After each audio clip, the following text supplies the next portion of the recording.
When the Carolingian dynasty ended with the division of Charlemagne's empire in 817, Europe began to emerge from the darkness of the Middle Ages, often called the Dark Ages. It was the dawn of a new era, a period of transition between the age of Charlemagne and the Renaissance. It was a time of unrest, church reforms, famine, plague, and war. The Roman Church was in continual conflict with English and French kings and German emperors. These contests were often waged with an unusual ferocity and intensity. Everyday life was generally violent. People were rough, rude, and anxious because of living a very insecure existence. They were also very sensitive to the supernatural. They tended to believe in signs, in dreams, in the world of angels and demons. It was a feudal society. Up above was the king, ruling like a lord enthroned in power. Down below were the vassals. They were the peasants who worked the land owned by the king. The relationship was clear. In time of trouble, the peasant side would lose. The future was with the king. He ruled over an area that would take weeks or even months to cross. All the great barons of their kingdoms also owed him allegiance. He owed homage to no other except to God. There was also, however, the emperor, who inherited the prestigious Holy Roman title and the powerful memory of Charlemagne. Actually, the emperor was merely the uncertain ruler of certain parts of Germany and Italy. He was increasingly ignored by the rulers of France and England. These were years of many changes. The Vikings who had settled in Normandy had become almost completely part of the French aristocracy. They were totally French in language and culture. They didn't speak any Scandinavian. They spoke French and integrated with the French nobility.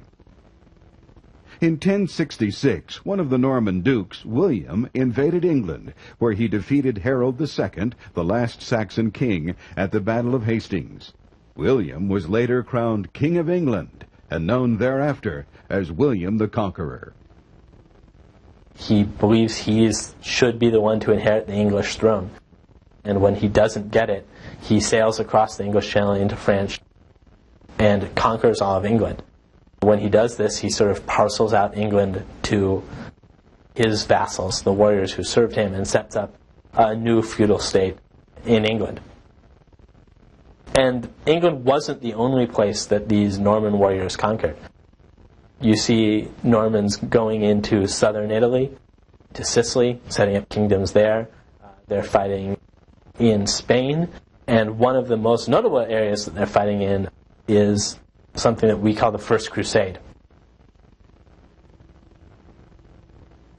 In 1095, Pope Urban II called for a meeting of important nobles known as the Council of Clermont. At this council, he gave an impassioned speech about the evils in the Christian world. He said one of the problems was that the Christian knights were fighting each other. Urban told them that instead of battling each other, the knights should dedicate themselves to Christ and go and reclaim Jerusalem, the holy city which had fallen into the hands of the Muslims. Urban called for a holy war to take control of Jerusalem. He detailed the problems Christian pilgrims were having going to Jerusalem and how they had been kidnapped and tortured. He talked about the destruction of the Church of the Holy Sepulchre, the most sacred church in all of Jerusalem.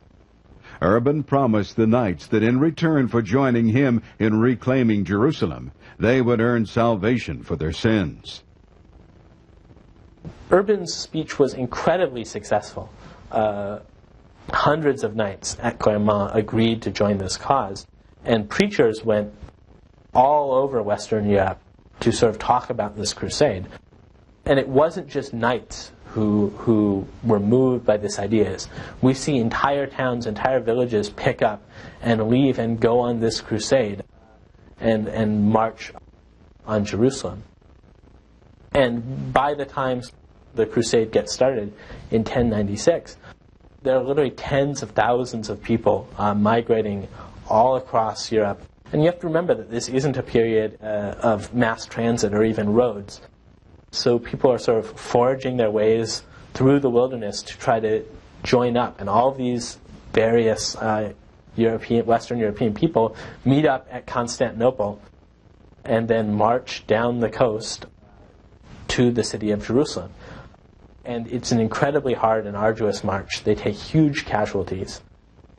But much to everyone's surprise, they actually win, and they do take the city of Jerusalem. Major political players in this period were the monasteries, who increasingly stepped in to mediate disputes and to protect the rights of peasants.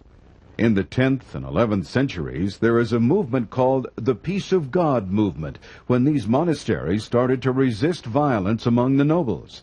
They wanted to restrain the nobility from fighting with each other. These fights were the result of the breakdown of royal authority, which had allowed the warrior elites to increase in power. When they got into disputes, the arguments generally ended with the knights in pitched battles. These battles often had disastrous results for the peasants whose land was actually fought on and often burned down. The knights who did the fighting had the training and military resources to put at the disposal of princes and rulers, but also to oppose them quite effectively. Chivalry, a set of ideals and conventions about how knights should treat one another and how they should behave toward ladies, ensured that slaughter among members of the upper class was regulated. For example, it was more unusual for defeated noble opponents to be ransomed than executed. After the Battle of Poitiers, the victorious Black Prince served the captive King of France at supper on bended knee. This same prince ordered the massacre of unarmed citizens of the lower classes some years later. The church in this period, through these local monasteries, starts to restrict knightly violence. They start to say that you can't launch attacks against villages, you can't fight peasants, you can't fight non-combatants.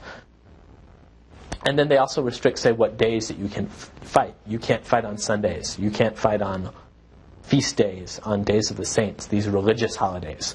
So increasingly these monasteries are restricting what nobles can do, and they offer sort of religious sanctions against nobles who break these laws. It's a shift then that the church is increasingly getting involved in the political world. And in the High Middle Ages, we're going to see that this becomes more and more prevalent. The church plays a political role. In the High Middle Ages, the fortunes of the empire and the papacy were intertwined, not only because popes crowned emperors, but also because their territorial interests clashed. Medieval popes claimed the lordship of Rome and a great swath of central Italy called the Papal States. On occasion, conflicts between popes and emperors became deep, long, and violent because of the stubborn behavior of both parties. By 1050, there was great concern with reforming the Christian church. There was a wish to ensure that priests remain unmarried and that people were not buying and selling church offices. The movement is called the Gregorian Reform. It was named after Pope Gregory VII, who launched a series of important reforms. One of the most important of these reforms involved the investiture controversy. The investiture controversy was about who had the right to appoint bishops. Does the king have the right to appoint bishops for his own land, or does the pope have that right? When Gregory told King Henry IV that Henry could not appoint a new bishop for Milan, it started a civil war between the crown and the papacy. Gregory was so powerful that Henry eventually had to come to Gregory and beg him for readmittance into the church. Finally, Henry had to kneel in the snow for 3 days, waiting for Gregory to come out and forgive him. But after Henry came back into the church and regained his power over his vassal, he formed a large army, marched on Rome, and chased Gregory out of the city. So this battle between the two of them never really gets settled. But several years after both of them are dead, in 1122, an agreement is reached called the Concordat of Worms, which sort of says that part of the investiture ceremony is done by kings and part of it is done by popes. And this struggle is important because it represents a larger issue, that popes in this period, for the first time, are making the claim that they are the ones who are more powerful than kings, that a pope has the right to appoint emperors or to depose emperors. So in the 11th and the 12th century, in the 13th century, we see the growth of what's often called a papal monarchy. The papacy, in a lot of ways, is behaving like a king, like a monarch, and has a tremendous amount of power in this period. In the 11th and 12th centuries, the Pope is probably the most powerful person in all of Western Europe. A century later, Boniface VIII, although an able canon lawyer, proved himself no match for the ruthless king of France, Philip IV. Philip arrested Jews so he could seize their goods to accommodate his spendthrift lifestyle. When he also levied taxes on the French clergy of one-half their annual income, he caused an uproar within the Roman Catholic Church and the papacy. Still, Philip emerged victorious when a French archbishop became Pope Clement V. In 1309, Clement deserted Rome for Avignon and the domination of France. From 1309 to 1378, all the popes were French and all lived at Avignon. The Avignon papacy, it's also given the name the Babylonian captivity, which was a reference to the Bible, the period in which the Jews were enslaved in Babylon.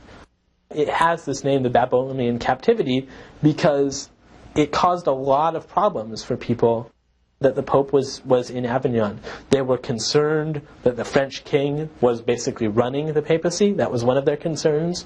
They were also concerned with how wealthy the papacy had become. Avignon was a huge palace and very, very opulent. And in Avignon, the popes founded a bureaucracy that was by far the biggest of any in Rome. It was far bigger than any of the royal bureaucracies. So increasingly people were concerned with the worldliness of the church and how wealthy the church had become. In medieval Europe, the kings, the big landowners, often divided part of their land among the lesser nobility. Generally, those rewarded were warriors who had served the kings in battle. However, many of this less important nobility, sometimes called barons, became so powerful that the kings had difficulty controlling them. By 1100, certain barons had castles and courts that rivaled the king's. They could be serious threats if they were not pleased in their dealings with the crown.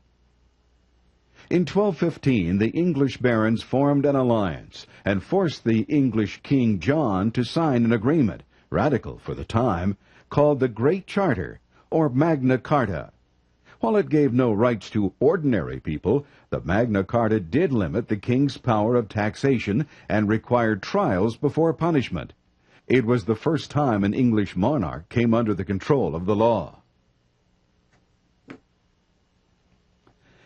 From now on, kings did not rule alone. Inevitably, they were guided by the advice of their leading subjects. This led gradually to the granting of limited rights for the subjects in making of laws, particularly those relating to taxation. It also allowed the assemblies of lords, bishops, and commoners. These assemblies were the origin of modern parliaments, but it would be a mistake to see them too literally in these terms. Only rarely could they oppose the will of the king, and it was entirely the king's decision whether to call a parliament at all. Constitutionally, he alone exercised power, although that power could be delegated. This document does several things. First of all, it's a reinstatement of the traditional feudal rights of the baron. It states that they have the right to be consulted, that the king needs to meet with them and talk with them, and the king can't just make decisions on its own. But it's more than just a statement of these traditional feudal rights. It also lays the groundwork for many of the ideas of our representative government in insisting that barons have the right to negotiate and meet with the king.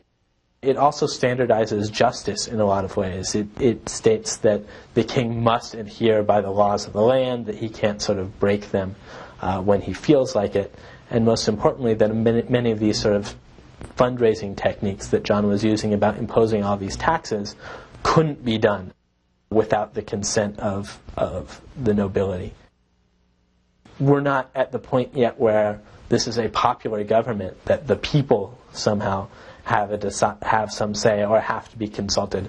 But this is an important step in recognizing that the monarch can't simply do whatever he wants and has to get consent from sort of the leading elite in his land. By the 14th century, Western Europe had experienced nearly 200 years of important advances in farming and food production. Food of the Middle Ages was very different from the food of today. In North Europe, they mainly used cattle and sheep for food. In Southern Europe, they also had fruits, vegetables, and herbs for food. They used olive oil instead of butter. A banquet could consist of as many as 6 courses. Rules were laid down for eating. Table manners were prescribed as well as where they sat. Peasants and elites alike used spoons and knives for eating.